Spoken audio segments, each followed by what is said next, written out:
Living in Mexico video, we're going to be talking about lots of places that we cannot wait to visit while we are living in Mexico. If you've checked out some of our other videos, you know that we chose to live in Mexico as the first step of our entrepreneur expat journey because there was so much to see and do here. Welcome to Entrepreneur Expat. On this channel, we talk about all things being an entrepreneur, being an expat, and how to build a remote business so that you can live and work from anywhere in the world and enjoy a much better quality of life than in your home country, just like we do every single day.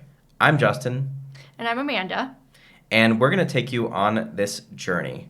Before we even get into all of the nitty-gritty of this video and where we can't wait to visit in Mexico, go ahead and drop a like and subscribe to our channel if you like our content. And also make sure to check out our Living in Mexico guide, where we tell you how to move to Mexico, what are some of the things that you need to know in order to establish yourself here as an expat, and many more really informative pieces of content that we're going to send you, including updates on these videos. Make sure you sign up below.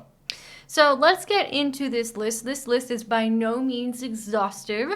This is just some of the stuff that we've seen. Also, note that on this list, some of these places I've been to, but Justin hasn't been to, and vice versa. So you might hear us say something like, oh, this was really great when I went there before.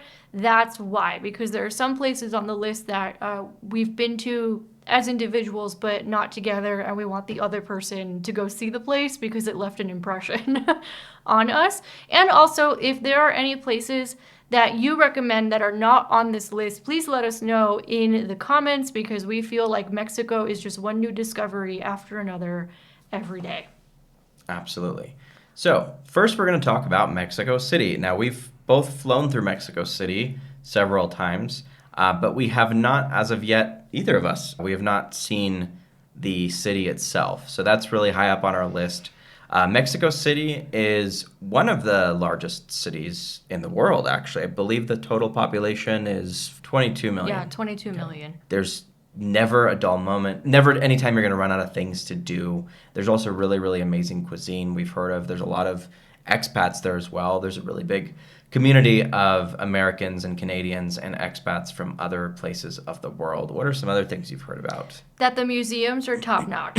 That the museums in Mexico, the cathedrals in Mexico, Mexico City, I should say. I'm thinking like a Mexican, where you just see it on the signs on the highway and it says Mexico. And I'm like, we're in Mexico. And he's like, no, they mean Mexico City.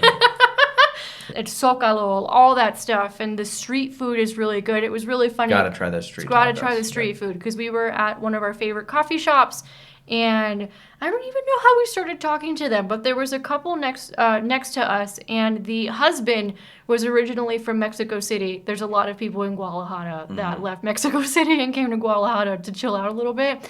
And him and his wife were like, no, you have to do the street food in Mexico City. Just one question. Have you guys gotten sick from the food in Mexico already? And we were like, oh yeah, no, we're pros at this point. And he's like, okay, then Mexico City street food, you'll be fine.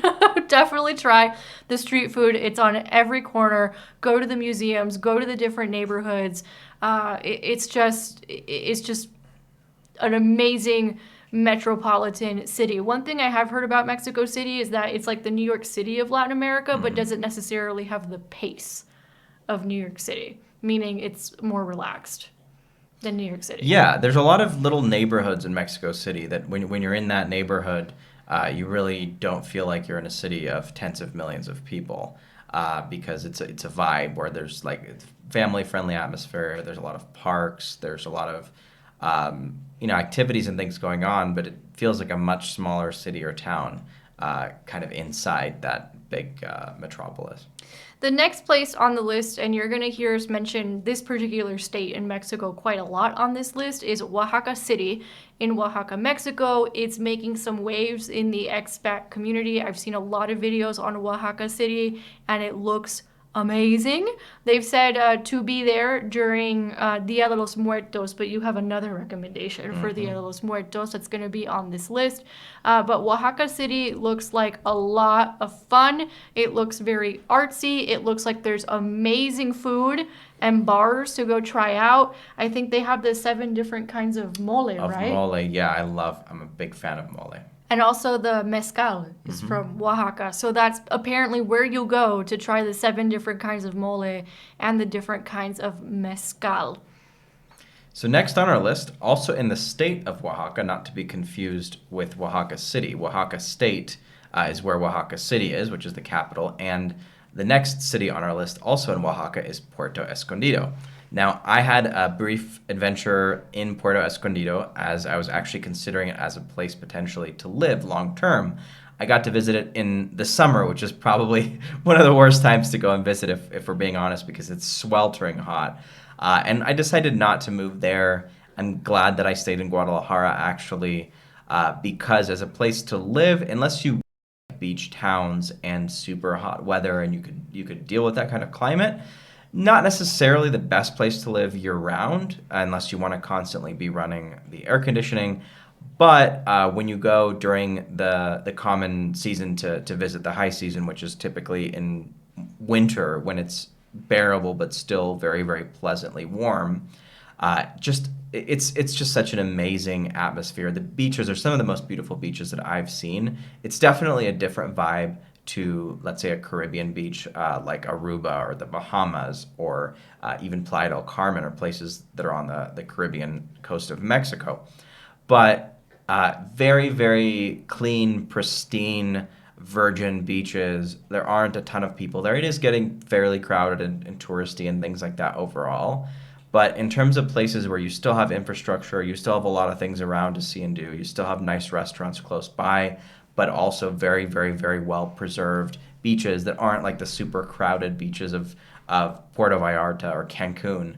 And you want something that is on the west coast, then Puerto Escondido is really, really cool in terms of places, and it's high up on our list to go and visit together. You're going to do a do-over? Exactly.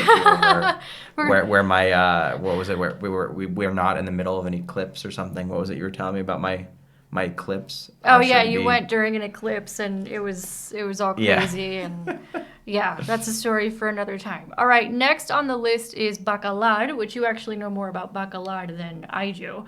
Yeah, Bacalar is actually it's a town that's on a lagoon. It's on the Caribbean side of Mexico, and it's got so many different colors. They call it the Lake of Seven Colors or something like that. It's loosely translated, but basically beautiful.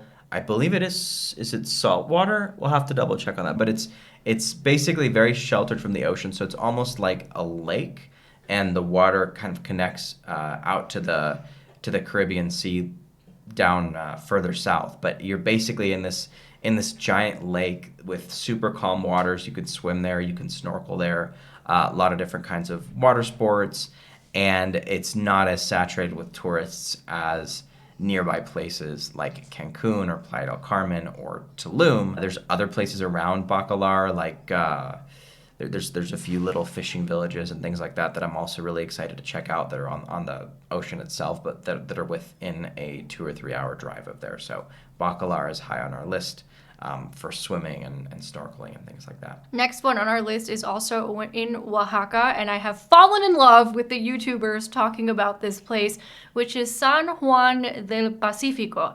It is a small mountain town that is famous for, wait for it, magic mushrooms. It is the magic mushroom capital of Mexico. I do not partake in plant medicine.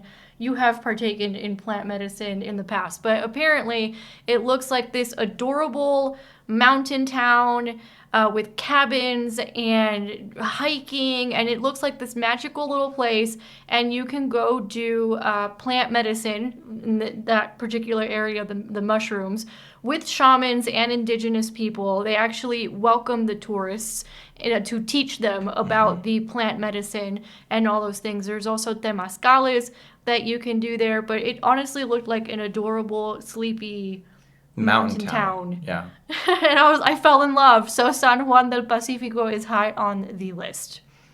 Another place that I love, and this is really specifically around Dia de los Muertos, is called Janitzio, which is a little tiny island in the middle of a lake near Morelia in Michoacan. It's actually even closer to Pátzcuaro. And there's a lot of, I actually was there once on a group trip, and I'm going to take Amanda soon for Dia de los Muertos, which is kind of like the Mexican version of Halloween, but a lot different. So I know it's not the same, but that's kind of the closest thing we have. But Mexicans definitely culturally view death in a much different way, and they celebrate ancestors and people that are family members that have passed. And so they have all these different very colorful, very interesting festivals and rituals, and Janitzio is probably one of the places that has some of the most beautiful displays in their cemetery. They've got like candlelight displays. They even have these small like canoe types of boats that they go out on, and they'll release like these candles into the air that go into the sky, that go and like float at night, and you can like see all these candles going up there, and it's a very unique experience, and that was definitely one of the highlights of interesting places that I've visited here around Mexico, and so something that I look forward to sharing with Amanda and also with you guys very soon as well. So the next place is the town that had me fall in love with Mexico many, many years ago. You have not been here or to this part of Mexico, which is why I'm excited for us to go together. It's called San Cristobal de las Casas. It's a pueblo mágico in Chiapas. Chiapas is the southernmost state in Mexico. I think it's the state with the largest indigenous population, if I remember correctly. And San Cristobal is it's a pueblo mágico, but it really is magical. It's like magical realism in real life. It is beautiful. There was so much. The food was amazing. The artisanals. Am I saying it right in English? Artesanías.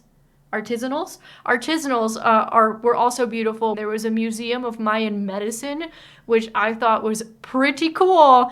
There was also a hospital that practiced Mayan healing modalities. So they had, like the Western hospital, I guess, is how you would call it. I know there's another name for it, but I can't remember right now. And they also practice a lot of Mayan medicine down there because, as we've mentioned in other videos, where we are in the middle of Mexico, so like Mexico City, for example, it would be the Aztec civilization. But when you're south in Chiapas, it was the Mayans. Mm-hmm. So there's a lot of that tradition that's still there, and the nature in Chiapas is freaking mind-blowing. So from San Cristobal de las Casas, you can take tours to a lot of the places. Like I think I went to Agua Azul, which were these beautiful waterfalls. I went to Misola, which is another beautiful waterfall. And then we topped the day off by going to Palenque, which is a city of Mayan ruins that I was left gobsmacked. So cool. I was just like, whoa, when I walked into it, and I'm very excited to share that with you because that was the trip that had me fall in love with Mexico many years ago. I was like, this country is magic. I don't know what's going on here, but there's magic here. Yeah, looking forward to it. We have so much to see and do and explore just here in Mexico. It's not what people say on the movies where it's just a barren desert road with an RV passing down in the middle of nowhere with no people or cars around, or a little beach town. Like, there's so much more to it. There's so much culture, so many things to do, just really so much going on that people really wouldn't even be aware of unless they knew where to look, and that's why we're sharing all these different places with you. So next on our list is a place that I've been to, and can't wait to take Amanda there as well. Maybe we'll do this on one of our Mexican East Coast trips, and that place is Isla Mujeres. I wish I would have had more time to spend in Isla. I actually got... I got there and I was just going to kind of chill and explore the island, and somehow there was a dive shop right next to the hotel that I was staying at. And I said, you know what, screw it. I'm going to go diving and finish my advanced certification for diving while I'm here. I didn't know it'd be like 5 dives a day for 3 days. So we were there 5-6 hours basically on the water. You have a tendency of doing that, don't you? Because when you signed up for the whole when I try to thing, relax and then I end up getting myself into into an adventure. Also that, but also when you signed us up for the first holistic healing classes here in Guadalajara with your holistic Shaman. shaman, you told me like, oh yeah, I think it's a class about like herbs or something, like no big deal, and It'll be fun. it'll be fun, Yeah. and it ended up being a full-on certification program that we took with like doctors and nurses and therapists. So Yeah. that happens to you a lot. I do have a tendency of getting in over my head a little bit with my adventures and my training. I think next is the pilot's license, but it was definitely worth it. They do have some amazing diving in Isla Mujeres. I don't think you've ever been diving, right? No, I've been snorkeling. Yeah. You helped me with the snorkeling I in did. the ABC I Islands. helped you kick and swim out to the turtles in your You did. in You your did. little water wingies. You made it out there and you relaxed when we got a little farther out. For somebody who's from Miami and who used to be like, weren't you like captain of the sailing team? I or was something? not a captain of the sailing team. You were I went close. to City of Miami sailing camp. And also, I was 15. It was a long, long time Okay. ago. Well, we'll get you back in the water and get you swimming again. But I'll have to teach you some diving and show you some cool diving places. But Isla Mujeres does have some of the best diving in this part of the world for sure. There's actually an underwater museum there called the Musa, and they have like a Volkswagen Beetle that's at the bottom of the ocean that you could see, and there's a shipwreck really close by as well. So it was totally worth it. It was like 3 days really well spent, but I would love to see more of the island. It's kind of like this little Caribbean island that doesn't feel like Mexico almost at all, other than they do speak Spanish. And it is within about a 30-minute ferry ride off of the coast near Cancun is where you take that ferry. But it feels like you're totally on a secluded Caribbean island. It's got that kind of a vibe. Next on the list is San Miguel de Allende, which a lot of people have probably been hearing around the expat spaces. I've been researching a lot into San Miguel de Allende. It looked way too tiny for us to actually like live there and move there, and kind of small. But oh my gosh, does it look beautiful and gorgeous! It looks so picturesque. I think it's a UNESCO World Heritage Site, actually. Yeah, now that I even think the about it. oxos there have to have like lettering that doesn't interfere too much with the aesthetic of the neighborhood. Yeah, so I've been watching a lot of expats who live in San Miguel de Allende or have business in San Miguel de Allende, real estate people in San Miguel de Allende, and I was like, yeah, I could see why people are into it. I can see why they fall in love with this town and why it's actually considered one of the best small cities. I don't know if it was in the Americas or the world. I'm gonna have to look that up for you guys, but it is considered one of the best small cities for people Yeah, to live in. from what I've seen about it, it's a very, very beautiful place. Beautiful buildings, architecture, friendly people. High up on our list for sure to check out. And then finally, this is actually something we learned about more recently, which is near Puerto Vallarta. Yeah, they don't have really any roads or any sizable roads that go there, so the only way to get there is by boat from Puerto Vallarta. Yeah, so you could take, we were watching some different things. So you could either take a ferry from Puerto Vallarta, but they don't leave until later in the morning, apparently, or you can go to a nearby town and take a water taxi. And then when you go on that water taxi, a lot of people have said they've seen like whales. Yep. And things like that. So that would be... If you want a budget-friendly whale-watching adventure, take the water taxi to Yalapa. That's right. Very resourceful. That's what we call travel hacking. Exactly. Not going to get many Amex points for that, but you will potentially see some whales or dolphins or whatever else they have. So Yalapa is like a smaller town. It has a beautiful beach that's more secluded. So if you want to get away from like the Vallarta-ness of it all, which is very touristy and full of people, you want something a little bit more secluded, Yalapa might be a good place. There's also waterfalls there. I think there's 2 waterfalls there. Yeah, that you can swim in if it's warm enough. And that people hike to, that are really cool, that a lot of people highly recommend. It's basically an island. It's more of a peninsula, but it's essentially an island because there are almost no ways to get there that aren't a boat. So it has island vibes, and it's still owned by the native people The indigenous people, yeah. own the land for several generations there, and they're running everything. So. Yeah, apparently they don't want many roads going there. Yeah. Is from what I've heard from other videos and other expats. They didn't say why, but apparently the indigenous They don't want it to become like another. Probably. They don't want Vallarta it to or be like something. Vallarta and all that stuff. I don't blame them. Yep. Yep, I don't blame them. If I was them, I would probably think the same way if I was them. So I get it, but they do, welcome tourists and things. It's just a little bit more out of the way to get there, and we've heard some really, really good things. And since we don't really like the Vallartas and the Cancuns so much, we figured that might be a really cool place to go explore. Mm-hmm. Well, there you have it. That is our list of the top cities that we are the most excited about to visit in Mexico. Hope you enjoyed, and make sure you like and subscribe and check out our Moving to Mexico guide if that interests you. We look forward to seeing you on the next one.